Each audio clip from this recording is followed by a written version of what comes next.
Hi, this is Regeline Sabat, also known as Gigi. You're listening to Walk With Me podcast. My guest today is Rhonda Overby.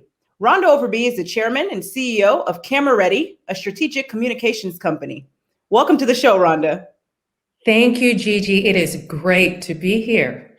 Such an honor to have you here today. Now, why don't you start off by telling us more about you and where you are from? Wow, I grew up in Norfolk, Virginia, left there right after turning 17 to do undergrad at the University of North Carolina at Chapel Hill.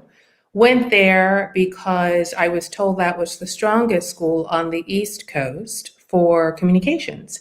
And I decided I wanted to be a television newscaster. After getting there, I was told that goal was implausible because fewer than 10% of the people who graduate with degrees in the field ever get jobs in the business, much less on camera.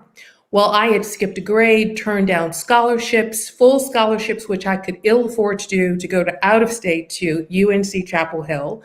And I had a plan, and it was too late. I did not have a plan B.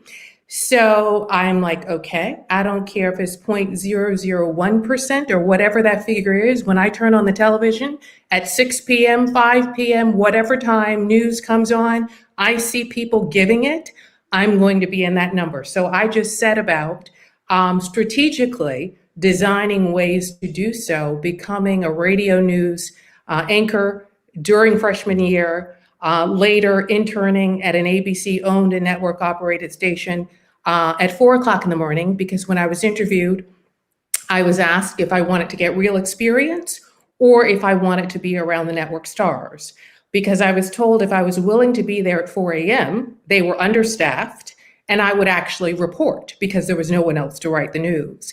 And so that station was in Durham. I didn't have a car. When I think back now, I don't even know how I managed to always be there on Tuesday and Thursday mornings at 4 o'clock in the morning without a car. My roommate had the same major, and she would be dead asleep when I left. And as I came back for my 10 o'clock class, she would be just getting up for the day. And I thought, if she gets a job in this business and I don't, something is not right. But it all worked out well. I got a job quickly after that, and after graduating on camera, and would move to a different market, a different state on the fast track every year. And eventually decided I wanted to become an entrepreneur, and left in the middle of my network news contract to launch my own business. And it has been a wonderful, wonderful experience. That is absolutely amazing. Now, tell us a little bit more about how you escaped poverty to become a successful entrepreneur. Mindset. I think mindset is everything. I hear people all the time say they didn't realize they were poor.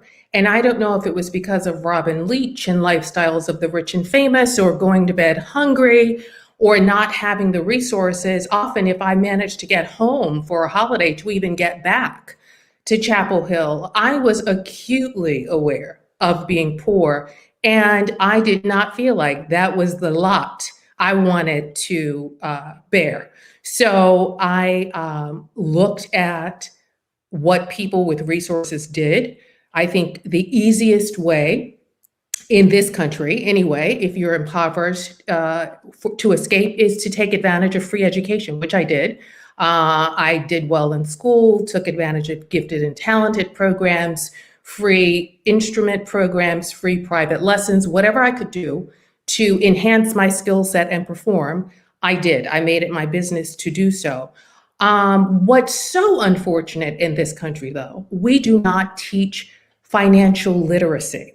So it took a minute when you have debt, et cetera, because I turned down college scholarships. It took a minute to have investable dollars. But even when I was in my 20s making six figures, we didn't have credit cards growing up. We were robbing Peter to pay Paul, so to speak. And so I didn't understand money. So when I finally could get a credit card, I thought it was really cute to charge all this stuff and pay $50 a month, not even understanding that I was paying interest and fees and paying for it time and time again, because I thought, well, if I was going to pay for it outright, why wouldn't I just use cash or write a check or whatever? And it was someone in the newsroom, a colleague, talking about, well, we know what you make. We know you don't carry a balance on your credit card, because I didn't have any responsibilities. I didn't, and I didn't say anything. I just listened. And when I explored further, I thought, wow. And so I went about making it my business to understand money, and to have it work for me. And passive income is a beautiful thing. And I got someone to teach me investments and traded equity derivatives actually to bootstrap the financing of Camera Ready, which has always been debt free. And when I found out you could actually sell something that you never bought to begin with and get money in your account that day, and it was legal, I'm like, you have got to be kidding me. So it has been a really interesting journey, but I would say focus, determination, and not giving up. No one said it would be easy. No one said when, but I believe whatever you put your mind to and conduct your activities towards, by grace, if you don't give up, it may not look like what you planned exactly, but it will be beautiful. Very powerful. Never give up. Now, Rhonda, tell us more about the major challenge you had to overcome in your life. Ooh, so much. From poverty to being taunted. I'm biracial. And when I grew up in a predominantly African American community, I would have done anything to have darker skin and coarser hair. And I was called everything. And when you're a child, you just want to fit in. But sometimes it wasn't even the obvious taunting. But on the first day of school, at a new school, if somebody would come up and say, well, are you white or black?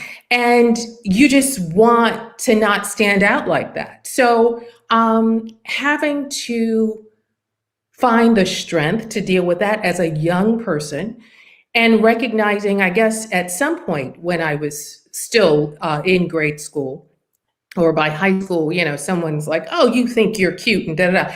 And I would want to cry and run away because I wasn't that type. And I decided to put on a face to act.